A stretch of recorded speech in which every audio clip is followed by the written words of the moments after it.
অধীর আগ্রহে অপেক্ষা করছি।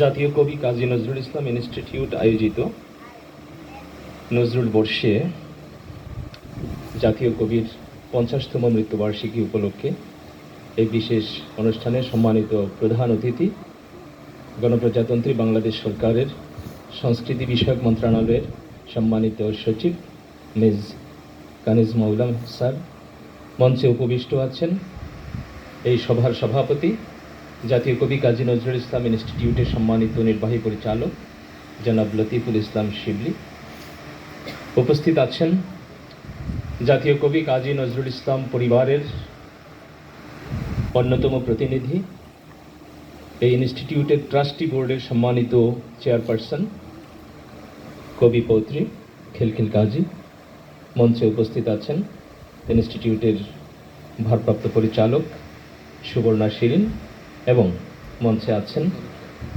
এইমাত্র যিনি তথ্য সমৃদ্ধ আলোচনা করে গেছেন জাতীয় কবি সম্পর্কে আমার অত্যন্ত শ্রদ্ধাভাজন প্রিয় নাসিম আহমেদ, এবং মঞ্চের সামনে উপবিষ্ট আছেন দেশে বিদেশে স্বনামে সুপরিচিত নজরুল সঙ্গীত শিল্পীবৃন্দ, উপস্থিত আছেন এই ইনস্টিটিউটের প্রশিক্ষকবৃন্দ, উপস্থিত আছেন সম্মানিত অভিভাবকবৃন্দ, এবং আরও উপস্থিত আছেন ইনস্টিটিউটের অত্যন্ত স্নেহভাজন প্রশিক্ষণার্থীবৃন্দ।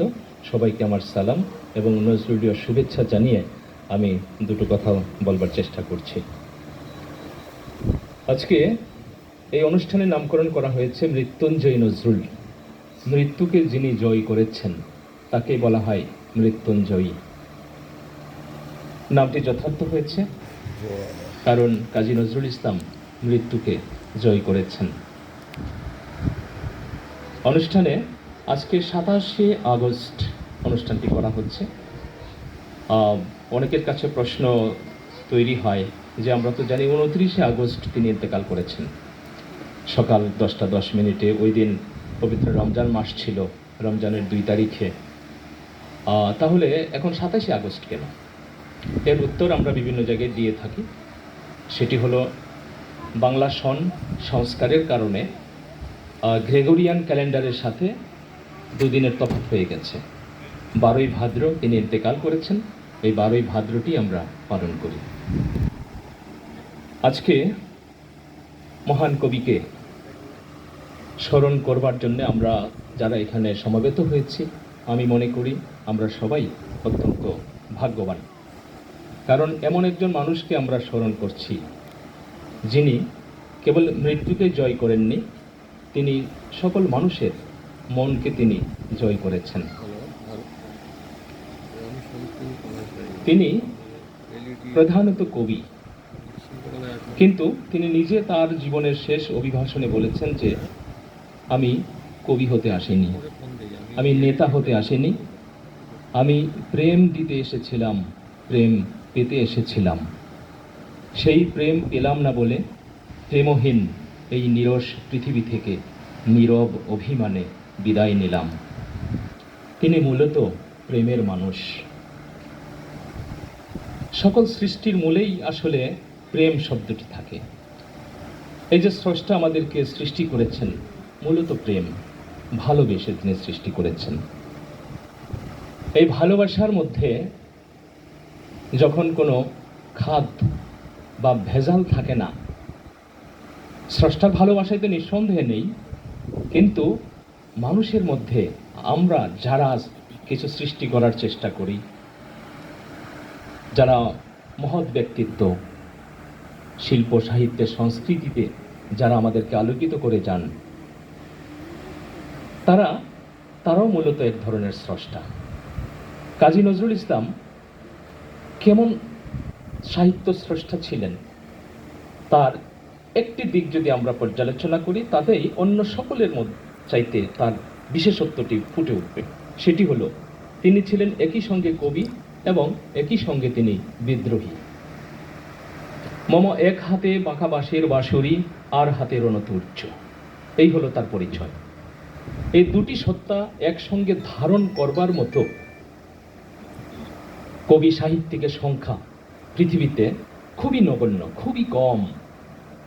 এবং এই সংখ্যাটি যে খুবই কম হবে সেই আভাস স্পষ্টভাবে পবিত্র কোরআন শরীফে আল্লাহ রাব্বুল আলামিন দিয়েছেন। কবিগণ, সূরা আশ-শুআরা, যার অর্থ হলো কবিগণ। কবিগণকে নিয়ে আল্লাহ একটি পুরোপুরি একটা অনেক বড় একটা অন্যতম দীর্ঘ একটি সূরা পবিত্র কোরআন শরীফের কবিগণ।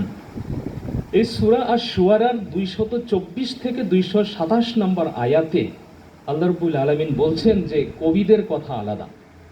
তারা মিথ্যার এক উপত্যকা থেকে আরেক উপত্যকায় বিচরণ করেন, কিন্তু ব্যতিক্রম হলেন তারা যারা ঈমান এনেছে, যারা সৎ কাজ করেছে এবং যারা অন্যায়ের বিরুদ্ধে, জুলুমের বিরুদ্ধে বিদ্রোহ করেছে।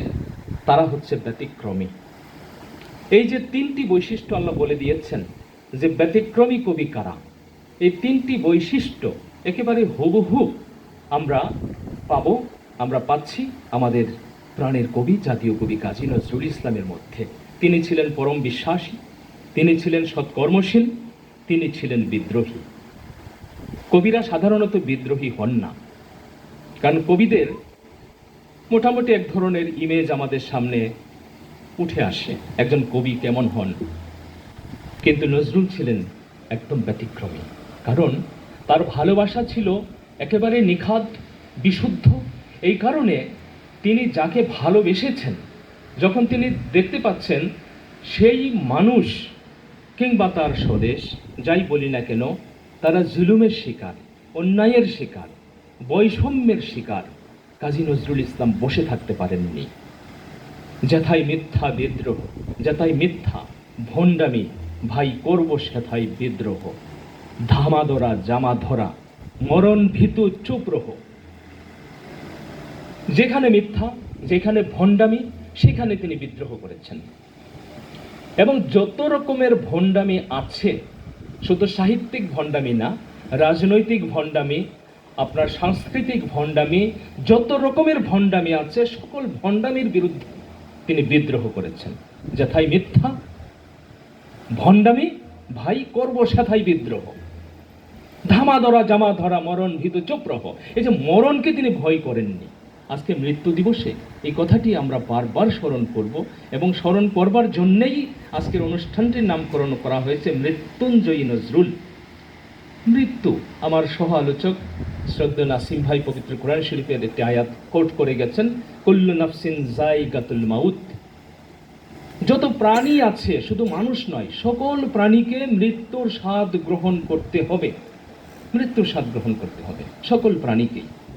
আবার আল্লাহ রাব্বুল আলামিন সূরা বাকারার আরেকটি আয়াতে বলছেন, ওয়ালা তাকুলু লিমান ইউকতালু ফি সাবিলিল্লাহি আমওয়াত বাল আহইয়া ওয়ালাকিন লা তাশউরুন। যারা আল্লাহর পথে লড়াই করে, মৃত্যুবরণ করে শহীদ হয়, তাদেরকে তোমরা বলবে না যে তারা মারা গেছে, বরং তারা জীবিত, কিন্তু তোমরা বুঝতে পারো না তারা জীবিত। এই কারণে কাজী নজরুল ইসলাম তার একটি ইসলামী গানে বলেছেন যে আল্লাহতে যার পূর্ণ ঈমান, কোথা সে মুসলমান, কোথা সে আরিফ, অভেদ যাহার জীবন মৃত্যু জ্ঞান। এই যে জীবন এবং মৃত্যু সম্পর্কে সঠিক জ্ঞান আছে, সেই সূক্ষ্ম জ্ঞানী আরিফ তারা কোথায়? অর্থাৎ আমরা যাকে মৃত্যু বলি, সেটি আসলে আমরা তো মনে করি যে জীবনের শেষ না, কেবল শুরু।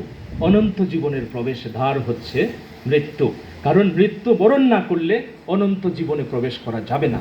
এই কারণে আমরা যারা সাধারণ মানুষ, আমরা মরণ ভয়ে আমরা ভীত থাকি। আর কাজী নজরুল ইসলাম খুঁজে বেরিয়েছেন মৃত্যু কোথায়, খুঁজে বেড়াই আমরা, কোথায় মৃত্যু সেটি খুঁজে বেড়াচ্ছি আমরা।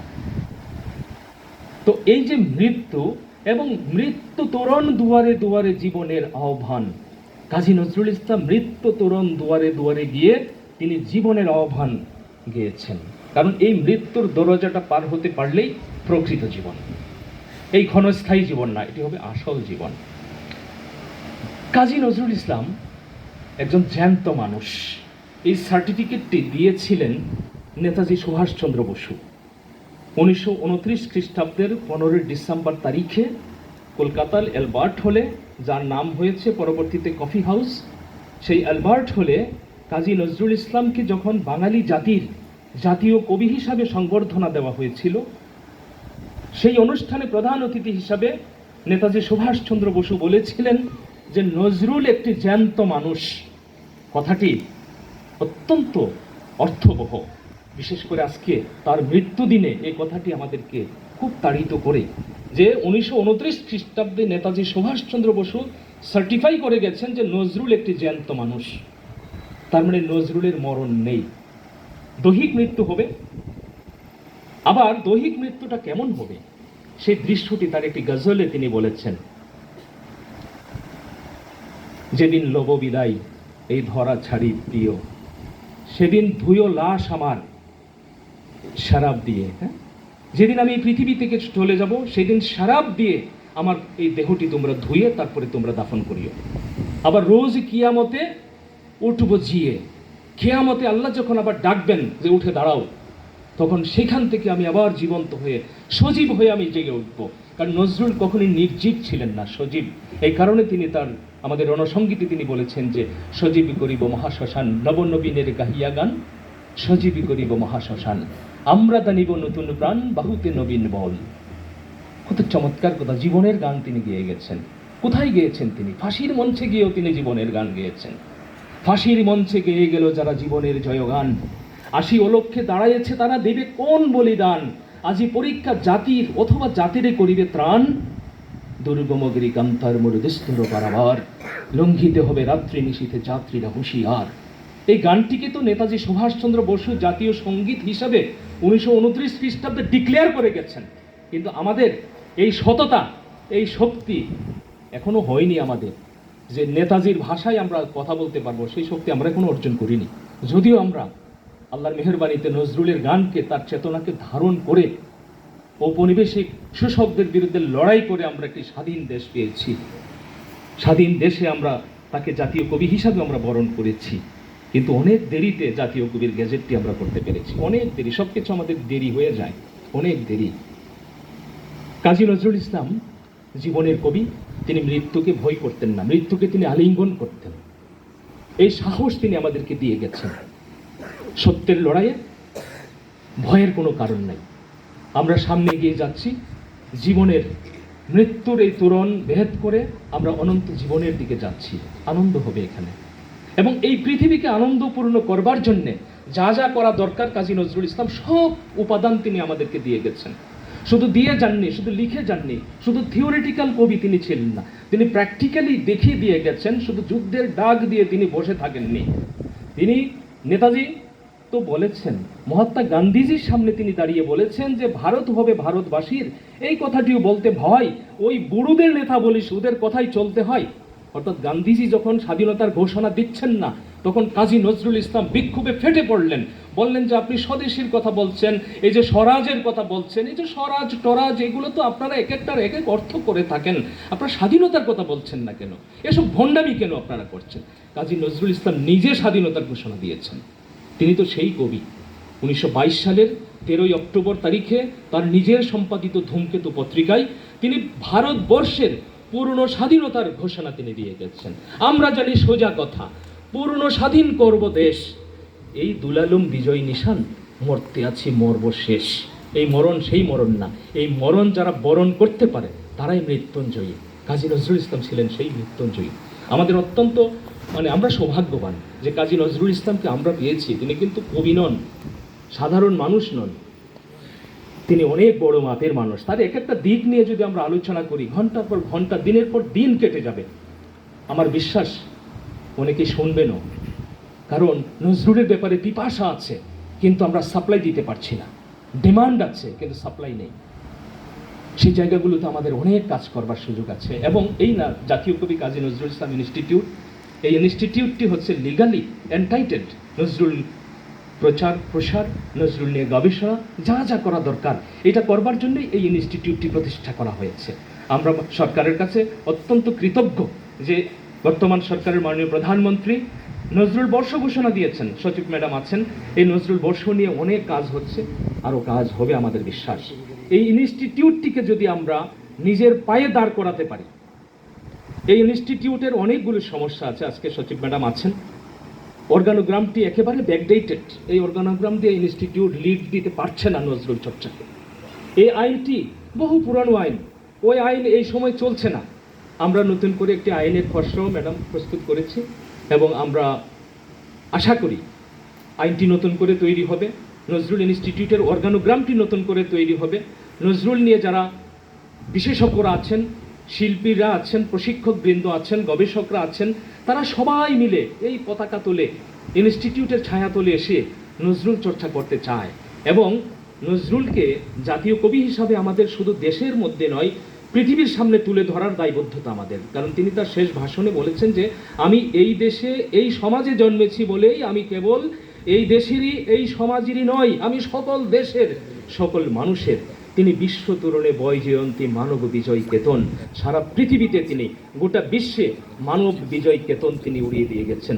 সেই মানুষের জয়গান আমরা গাইব, তার বাণীকে আমরা ধারণ করব, ছড়িয়ে দিব, কিন্তু শুধু একটি দিন একটি অনুষ্ঠান এর মধ্যে সীমিত রেখে আমরা যেন নিজেদের প্রতি অবিচার না করি। আমার বিশ্বাস, আমাদের সকলের বিশ্বাস যে এই ইনস্টিটিউটটিকে নিজের পায়ে দাঁড় করানো হবে এবং এর জন্য যা যা করা দরকার সরকার নিশ্চয়ই আন্তরিক। এই দিক থেকে প্রস্তাব গেলে আমার বিশ্বাস যে ওই দিক থেকে সব হবে। এই আশাবাদ ব্যক্ত করে আমার বক্তব্য শেষ করছি। সবাই ভালো থাকবেন। আল্লাহ হাফেজ।